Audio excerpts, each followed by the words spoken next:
Bonjour tout le monde et bienvenue dans ma nouvelle vidéo et aujourd'hui j'avais envie de vous parler de garde partagée. Moi c'est un sujet que j'ai eu beaucoup de questions quand je me suis séparée du papa de mon fils, donc on va commencer ça tout de suite.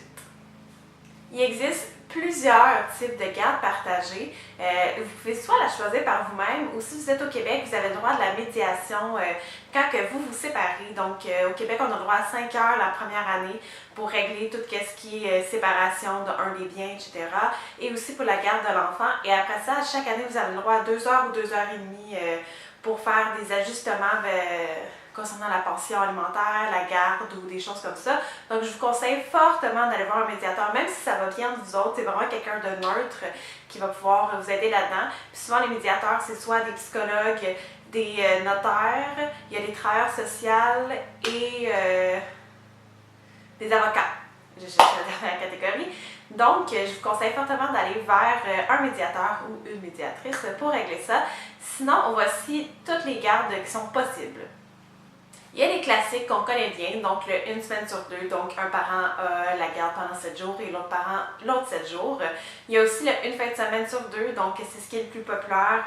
Aussi quand l'autre parent ne peut pas avoir la garde à temps plein, donc le parent l'a, dans le fond, 2 semaines pleines, sauf la dernière fin de semaine de la deuxième semaine. Donc, ce qui fait que l'autre parent a l'enfant 1 fin de semaine sur 2. Il y a aussi la possibilité de donner 2 fins de semaine sur 3, ce qui est assez populaire. Aussi, quand les enfants sont rendus à l'école, que la garde une semaine n'est plus possible, mais qu'on veut quand même donner plus de droits d'accès qu'une fin de semaine sur 2. Il y a aussi la solution il y a des parents qui font ça. Moi, personnellement, c'est pas l'option que je recommande parce que ça peut commencer à faire des flamèches aussi, même quand ça va bien. Si jamais un des deux ou les deux commencent à avoir des conjointes après la séparation, ça peut commencer à faire un petit peu de bisbille. C'est de garder la même maison. Donc, c'est que les parents s'en vont à la place que ce soit l'enfant qui change de maison, c'est les parents. Donc, les deux conjoints partagent, les deux ex-conjoints, dans le fond, les deux parents partagent la même maison, mais pas en même temps. Donc, les enfants gardent la même structure, mais c'est les parents qui partent. Comme je dis, ça peut sembler bien pour l'enfant, mais pour les parents, ça peut commencer à être un petit peu trop difficile. Et en dehors de ça, il y a tout plein d'autres manières de garde, dont le 2-2-3. C'est quoi le 2-2-3? C'est avoir, dans le fond, l'enfant, il est 2 jours chez maman, exemple, 2 jours chez papa, 3 jours chez maman. Et donc, la semaine d'après, c'est 2 jours chez papa, 2 jours chez maman et 3 jours chez papa. Ce qui fait que l'enfant est 1 fin de semaine sur 2 chez...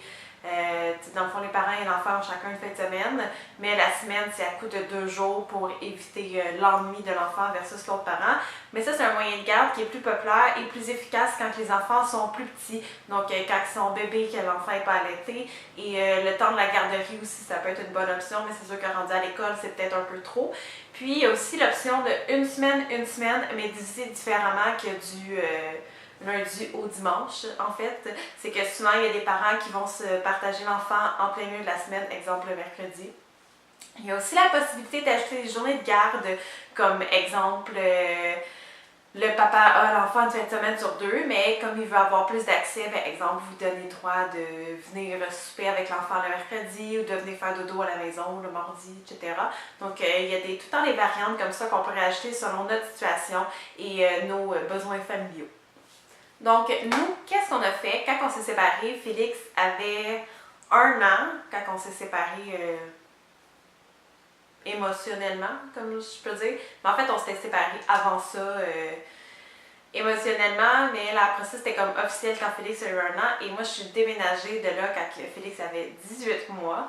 Donc, voilà. Et le premier temps, qu'est-ce qu'on a fait? C'est justement le 2-2-3 parce que Félix était tout petit et on n'habitait pas très loin l'un de l'autre. Donc, on habitait à 15 minutes. Félix allait à la même garderie. Puis, c'est ça, on faisait le 2-2-3. Donc, 2 jours chez moi, 2 jours chez papa, 3 jours chez moi. Et la semaine d'après, c'était l'inverse. Ça fonctionnait bien au début. Félix, il était content, il avait tout le temps hâte de voir soit papa, soit maman. Ça fonctionnait bien. Mais je dois avouer que vers la fin, j'étais un petit peu épuisée de jamais avoir vraiment... tu sais, il y a tout le temps un soir sur 2 que t'es comme à la course pour OK, là, c'est le souper, le bain, il faut que je fasse le sac, le dodo, etc. Donc, vers la fin, j'étais un petit peu plus épuisée. Là. Donc, on a fait ça pendant 1 an de temps, là, puis ça a fait du bien quand ça l'a arrêté. Mais au début, c'était vraiment le fun. Au début, j'ai vraiment aimé ça. Puis pour moi, je voyais ça vraiment comme la solution parfaite. Pour pas l'avoir une semaine, tu sais, le laisser une semaine complète chez papa, puis d'être inquiète, etc. Pour moi, le 2-2-3, c'est ce qui fonctionnait le plus. Mais vers la fin, pour vrai, j'étais un petit peu épuisée, puis j'étais contente qu'on change de mode de garde. Maintenant, depuis que je suis déménagée, donc c'était plus possible, parce que là on habite à 40 minutes de route, donc c'est plus possible de partager la même garderie. C'est plus possible non plus de faire une semaine justement, parce qu'il ne peut pas avoir 2 garderies émotionnellement pour un enfant, c'est beaucoup trop. Et c'est difficile aussi versus le gouvernement, en tout cas trouver 2 garderies qui nous plaisent, qui prennent du temps partiel, etc. C'était assez compliqué. Donc, Félix va à une garderie dans mon coin et pour le temps de l'été, il est 1 semaine chez... il se fait garder par la sœur, dans le fond, de son papa parce qu'elle est dans le congé de maternité. Donc, jusqu'au mois de septembre, c'est du 1 semaine, 1 semaine. Comment je trouve ça? Je trouve ça quand même, ça m'allège beaucoup plus que le 2-2-3 en ce moment. Puis Félix, il est très bon avec le changement, donc ça ne l'a pas dérangé. Je sais qu'il y a d'autres enfants que le changement, ça peut vraiment les affecter. C'est pas le cas du tout de Félix, donc on est vraiment chanceux là-dessus. Félix s'adapte super bien. Et puis, c'est ça, donc jusqu'à la mi-septembre, il va être 1 semaine sur 2 dans le fond chez moi. Puis ça fonctionne vraiment, vraiment bien. C'est sûr que vers la fin de la semaine, je m'ennuie vraiment. Là, comme là, il est chez son papa cette semaine, puis on est dimanche, donc je m'en vais chercher tantôt. Puis j'ai hâte de le voir. Là. Il me manque un petit peu. Puis ses petites faces, ses petites phrases, ces choses-là, c'est ce que je m'ennuie le plus. Mais ça va quand même bien, là, côté adaptation et côté ennui, etc. Là, ça va quand même bien. Et à partir de la mi-septembre, ce qu'on va faire, c'est que dans le fond, sa sœur retourne travailler, donc il ne peut pas l'avoir la semaine puisqu'il travaille. Donc je vais l'avoir à temps plein, mais pour lui accorder plus de temps à Félix avec son papa, on a décidé de faire le 2 fins de semaine sur 3. Donc moi je vais avoir Félix 1 fin de semaine sur 3 plus la semaine, puis son papa va juste l'avoir 2 fins de semaine sur 3. Mais je trouve que c'est quand même un bon compromis pour qu'il puisse quand même plus profiter de Félix. Il a aussi le droit à 1 semaine de vacances l'été. Sa semaine dans le temps des fêtes que je lui ai proposé dans le fond que moi je le prendrais le 24 décembre. Dans ma famille, on fait plus le 24 et je le prendrais le 1er janvier, ce qui fait que son papa va pouvoir l'avoir du 25 au 31 décembre, ce qui est quand même bien. C'est sûr que côté stabilité, c'est beaucoup mieux d'avoir qu'un des 2 parents ait la garde complète. Je sais que c'est pas tout le monde qui est d'accord avec ça, puis plus ça va, plus les juges prennent 1 semaine, 1 semaine. Mais le 1 semaine sur 2, ça fonctionne bien quand ils sont comme plus jeunes. Mais je sais que moi, mais ça c'est un avis personnel, mais je sais, toutes mes amies qui ont vécu la séparation ado ont trouvé ça difficile 1 semaine, 1 semaine. Puis c'est pas nécessairement parce qu'on aime moins l'autre parent. Moi j'ai une relation plus difficile avec mon père, mais j'ai des amis qui s'entendaient autant bien avec leur père qu'avec leur mère, mais que c'est le fait de ne jamais être chez soi, de ne jamais se sentir dans sa maison, de tout le temps se sentir d'avoir 2 maisons, 2 chambres. C'est comme si tu avais 2 vies, de tout le temps traîner tes affaires, parce que nécessairement les parents vont peut-être pas vouloir non plus acheter une garde-robe complète chez maman, une garde-robe complète chez papa. Donc c'est vraiment... de tout le temps traîner ses choses de vie dans ses valises, c'est pas évident. Donc, c'est sûr que le 1 fin de semaine sur 2, c'est plus facile, surtout quand les enfants sont rendus ados puis qu'ils ont vraiment besoin de...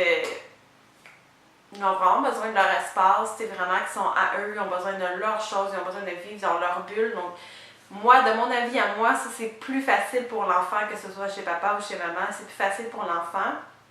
C'est sûr que pour le parent, c'est peut-être moins facile de voir son enfant juste 1 fin de semaine sur 2, mais il faut vraiment penser à la stabilité de l'enfant.